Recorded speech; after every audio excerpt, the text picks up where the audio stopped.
Islamic জ্ঞান। পুরাণে একমাত্র নারী যার সম্পর্কে বলা হয়েছে তিনি জাহান্নামে প্রবেশ করবেন। সর্বকালের সবচেয়ে খারাপ নারী। তিনি ছিলেন অত্যন্ত ধনী এবং অত্যন্ত শক্তিশালী, কিন্তু এগুলো তার জন্য যথেষ্ট ছিল না। এই অভিশপ্ত নারীর অবিশ্বাস্য জীবন কাহিনী জানতে সাথে থাকুন এবং শুনতে থাকুন সেই যানচলকের কাহিনী যা আপনার হৃদয় কেন ডিয়ানে অভিশপ্ত হিসেবে উল্লেখ করেছেন তা কিছুক্ষণের মধ্যে জানতে চলেছেন।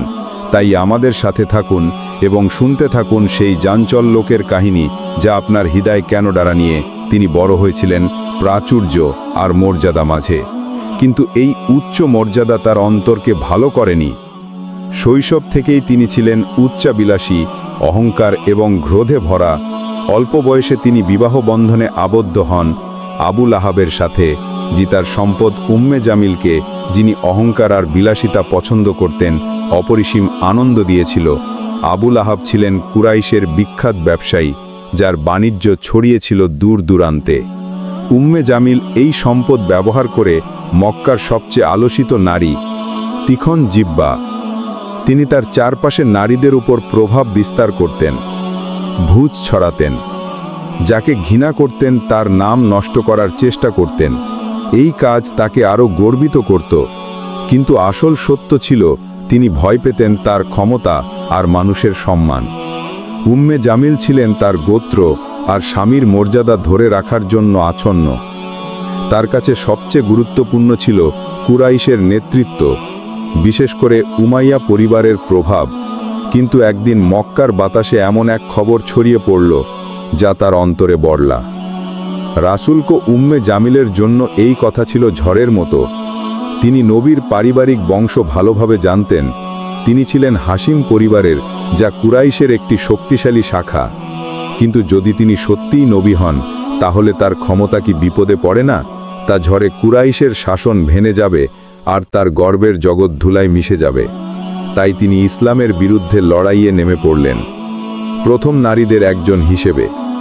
তার স্বামী আবু লাহাব ভীতিমধ্যেই নবীর বিরোধিতা শুরু করেছিলেন, কিন্তু উম্মে জামিলের ইক্রি ও সম্মান নষ্ট করতে, মুমিনদের ভয় দেখাতে তিনি তার বিষাক্ত কথা ছড়িয়ে দিতেন।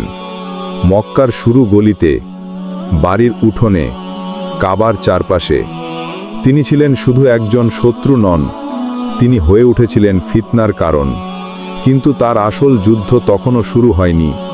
উক্কা ছিলেন এক ব্যক্তি, নবী মুহাম্মদ সাল্লাল্লাহু আলাইহি ওয়াসাল্লাম, যিনি বহু বছরের পুরনো ব্যবস্থার বিরুদ্ধে দাঁড়িয়েছিলেন।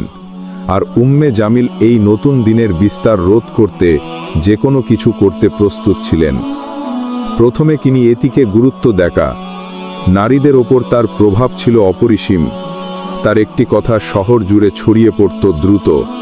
তিনি এই ক্ষমতা ব্যবহার করলেন ইসলামের ক্ষতি করতে। উম্মে জামিল মিথ্যা ছড়াতেন, ভুল গোল পরাটাতেন, মোহাম্মদ পাগল। উম্মে জামিল চিৎকার করে বলতেন, মোহাম্মদ জাদুকর। উম্মে জামিল মানুষকে সতর্ক করতেন, মোহাম্মদ মিথ্যাবাদী, যিনি মক্কার শৃঙ্খলা ভাঙতে চায়ান। উম্মে জামিল দাবি করতেন এই মিথ্যার উদ্দেশ্য ছিল শুধু মানুষকে বিভ্রান্ত করা। দিন মক্কার বাজারে তিনি মানুষ জড়ো করে চিৎকার করে বললেন, মোহাম্মদ তার নিজের পরিবারেরও ক্ষতি করছেন। কিন্তু সত্য ছিল এর সম্পূর্ণ বিপরীত। নবী ছিলেন মক্কার সবচেয়ে সৎ, সবচেয়ে বিশ্বস্ত মানুষ। তবু উম্মে জামিল তার নামে মিথ্যা উড়িয়ে তিনি ছিলেন মক্কার সবচেয়ে সম্মানিত নারী এবং নবীর সবচেয়ে শক্তিশালী সমর্থক। তোমাদের সমাজ থেকে বের করে দেব। কিন্তু খাদিজার শান্ত মর্যাদা, তার অটর বিশ্বাস উম্মে জামিলের সমস্ত চক্রান্ত ব্যর্থ করে দিল। তার অন্তরে ছিল নবীর প্রতি আগাধ ভালোবাসা, যা উম্মে জামিলের ক্রোধের চেয়ে অনেক বড় ছিল। উম্মে জামিল যাদের ইসলাম ত্যাগ করতে বাধ্য করার পরিকল্পনা করতেন। তিনি কুরাইশ নেতাদের উস্কে দিতেন মুসলিমদের ওপর চাপ বাড়াতে। তিনি নবীর পথে পাথর আর কাটা ফেলে তার ক্ষতি করার চেষ্টা করতেন। তিনি মানুষকে উৎসাহ দিতেন মুসলিমদের বাণিজ্য আর সপর নম্রা জিনিস ছুঁড়ে মারতে। তারা মক্কার সবচেয়ে সম্মানিত মানুষটির অপমান করতে একটু দ্বিধা করলেন না। কিন্তু তারা যতই চেষ্টা করুক, মুসলিমদের সংখ্যা প্রতিদিন বাড়তেই থাকে। এটি উম্মে জামিলকে পাগল করে দিল। তার মিথ্যা চক্রান্ত আর শত্রুদের একজন ছিলেন। কিন্তু তার নাম শুধু মক্কার পথে ঘাটে উচ্চারিত হলো না, কুরআনে তাকে চিরকালের জন্য অভিশপ্ত হিসেবে লিপিবদ্ধ করা হলো। আবুল আহাব আর উম্মে জামিল ইসলামের বিস্তারে আরও হিংস্র হয়ে উঠলেন, কিন্তু তারা যাই করুক, এরপর তিনি সেখান থেকে চলে গেলেন। এই অহংকারের জবাবে আল্লাহ অবতীর্ণ করলেন সূরা আল মাসাদ। শুনুন কি বলা হয়েছে, এই আর্জন তাকে বাঁচাতে পারে না। সে পূর্বে আগুনের লেলিহান শিখায়, আর তার স্ত্রী যে কাঠের বোঝা বহন করে, তার গলায় থাকবে পাকান দড়ির রশিগি। এই সূরা ঘোষণা করল আবুল আহাব আর উম্মে জামিলের শেষ পরিণাম। কাঠের বোঝা বহনকারী বলতে বোঝান হলো উম্মে জামিল প্রতিচ্ছবি। যখন এই সূরা অবতীর্ণ হলো, উম্মে জামিলের ক্রোধ আরও তীব্র হলো। তার কাছে এটি ছিল মৃত্যুর ফারমান। মক্কার মানুষ তার ভাগ্য নিয়ে কথা বলতে লাগলো, এমনকি কুরাইশের নেতারাও তার সাথে ঠাক্কা করল। একদিন তিনি ক্রোধে ফুঁসতে ফুঁসতে একটিতে বসে আছেন। আবু বকর রাদিয়াল্লাহু তাআলা আনহু তার পাশে ছিলেন, কিন্তু আল্লাহর ইচ্ছে উম্মে জামিল নবীকে দেখতে পেলেন না, যদিও তিনি ঠিক সেখানেই ছিলেন। তিনি আবু বকরের দিকে তাকিয়ে চিৎকার করে বললেন, তোমার বন্ধু কোথায়? তার দিকে তাকালেন, আল্লাহ নবীকে তার চোখের সামনে অদৃশ্য করে দিয়েছিলেন। উম্মে জামিল ক্রোধে পাথর ফেলে দিয়ে চলে গেলেন। তিনি জানতেন সূরা মাসাদ তার শেষ ঘোষণা করেছে, কিন্তু তার ক্রোধ আল্লাহর বিচার বদলাতে পারল না। আবুল আহাব মুসলিমদের বিরুদ্ধে সামাজিক ও অর্থনৈতিক বয়কটের নেতৃত্ব দিয়েছিলেন। এই কঠোর বয়কট 3 বছর ধরে মুসলিমদের কষ্টে ডুবিয়ে রেখেছিল, কিন্তু তারা ইসলামের আলো নিভিয়ে দিতে পারলেন না। তাদের নিষ্ঠুরতা তাদের নিজেদের ধ্বংসের কারণ হয়ে দাঁড়ালো। আবুল আহাব সেই রোগে আক্রান্ত হলেন। তার শরীর এতটাই ভয়াবহ হয়ে গেল যে কেউ তার কাছে যেতে সাহস করল না, এমনকি কুরাইশের লোকেরাও তাকে ত্যাগ করল। তিনি একা মারা গেলেন, ব্যথায় কাতরাতে কাতরাতে। উম্মে জামিল, যিনি বছরের পর বছর তার স্বামীকে সবকিছু লক্ষ্যে অর্থ দিয়ে তার দেহ একদিন গর্তে ফেলে পাথর দিয়ে ঢেকে দেওয়া হলো। তার সম্পদ, তার মর্যাদা, তার গর্ব সব ধুলায় মিশে গেল। আবুল আহাবের মৃত্যুর পর উম্মে জামিল লেখা পড়ে গেলেন। যে নারী একসময় মক্কার রানী ছিলেন, তিনি হয়ে গেলেন সবচেয়ে ঘৃত নারী।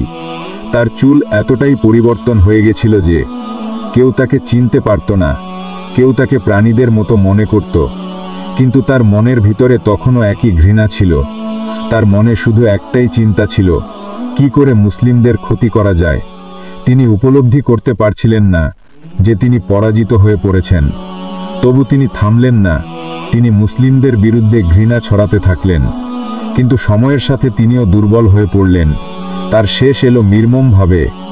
কেউ কেউ বলে তিনি একটি বড় পাথরের নিচে চাপা পড়ে মারা গেলেন, কেউ বলে একটি মৃত্যুতে শক্ত হয়ে উঠল। উম্মে জামিল আর আবুল আহাব ছিলেন ইসলামের সবচেয়ে বড় শত্রু। তারা মনে করেছিল তাদের সম্পদ আর ক্ষমতা তাদের বাঁচাবে, কিন্তু আল্লাহর বিচার থেকে তারা পালাতে পারলেন না। এই দুনিয়ায় তাদের জীবন শেষ হলো অপমানের। অন্তরকে আবুল আহাব আর উম্মে জামিলের মতো শিল করে দেওয়া অন্তর থেকে রক্ষা করো। আমাদের পথ দেখাও নবীর পথে, যেন আমরা ঈমান, ন্যায় আর ভালো চরিত্রে জীবন কাটাতে পারি। আমাদের অন্তরকে পবিত্র করো অহংকার, হিংসা আর ঘৃণা থেকে।